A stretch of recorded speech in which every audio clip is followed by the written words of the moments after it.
Hello guys and welcome to episode number 8 of AFK. This week's unboxing is going to be of the new Nintendo DS Lite. I think we know that Nintendo have sort of established their name as the leading console manufacturer of this generation.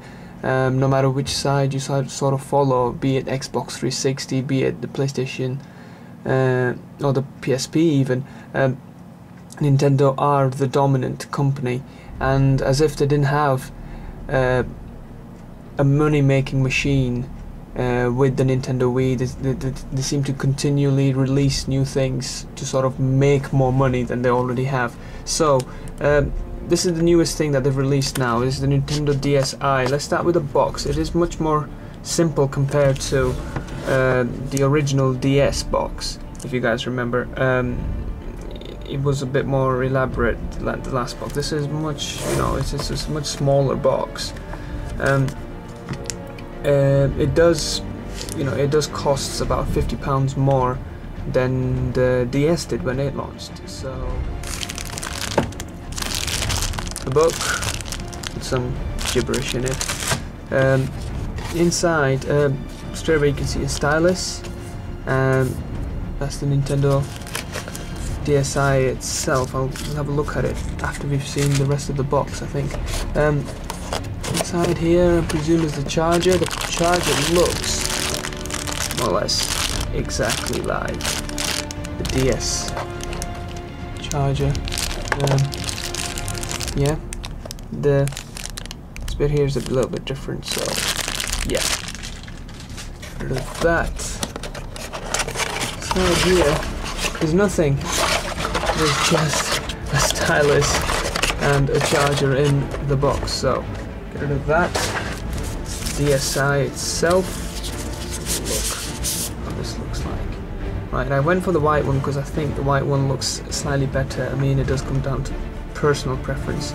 So let's have a look at it. I mean, immediately I can tell it is slightly longer than the DS.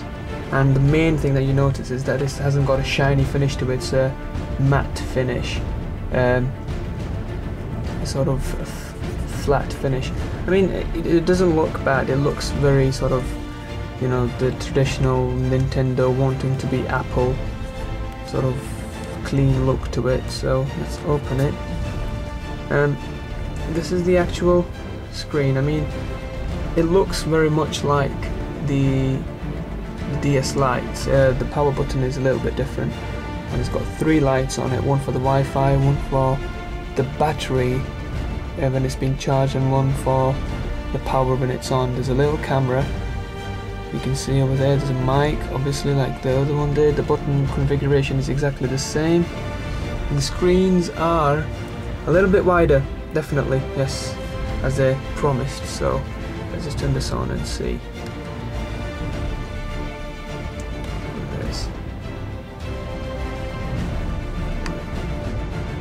Right, this is a general menu of the DS Lite.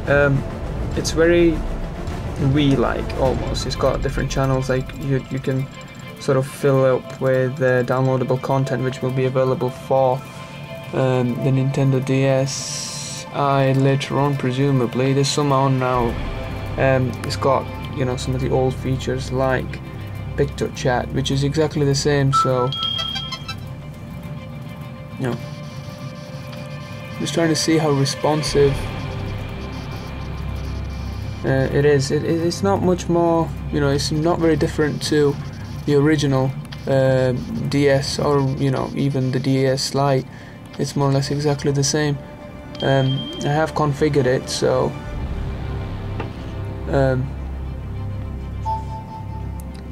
it can't be made any better than what it is right now. There's a cool blue light that comes on the side and on the other side of the camera as well, and the back here.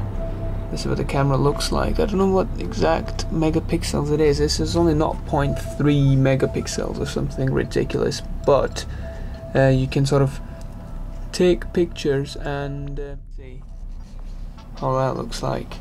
So you can I mean, the quality on the camera is okay, I suppose. You know, it's not the best. But for example, if you captured this now, shows you sort of the picture that you've taken on the top. So, quit that. If you went to one of the filters, for example, this one, you sort of you can change what you're looking at. I mean, it's fun, you know. Is it a gimmick? I don't know, but it is pretty fun to have a look at. See some of the other lenses. Cooler pad.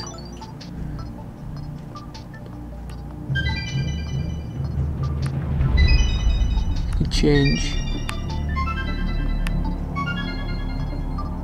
the hue and saturation of these. It's just very simple editing, but you know, it's cool to have.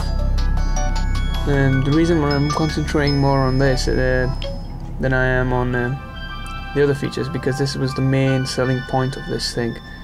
Over here it gives you, you know, when you took certain pictures, it's got a calendar on here. According to this, I bought this on 2008. That was a rubbish joke. Right, let's go to the main menu. Right, so the conclusion. It is definitely, you know, a great gadget to have if you haven't already got the DS Lite. If you haven't invested in the DS Lite yet, it is definitely one of the better handheld consoles out there. I think games like GTA Chinatown Wars is definitely pushing Nintendo towards the sort of hardcore gamer market, where it's sort of losing its concentration, or has been losing its concentration. But should you get it if you've already got a DS Lite? No, not really. It's not really worth the investment. It's not that, you know, much of a step forward. And if you just want cameras, you know, phones have got cameras these days, so it's not really worth it just for the camera on its own. You know, it plays exactly the same games. It works in essentially the same way. The control scheme is exactly the same. It weighs almost exactly the same as well, apart from the SD card and the cameras. This isn't, you know, a vast step forward for Nintendo, but rest assured it will sell a lot more copies, a lot more units than you know, its rivals in Japan and United States and in Europe, because it is Nintendo. So thank you for watching. This has been AFK. I'll be coming back very soon with a new unboxing. So until then, thank you for watching. Bye.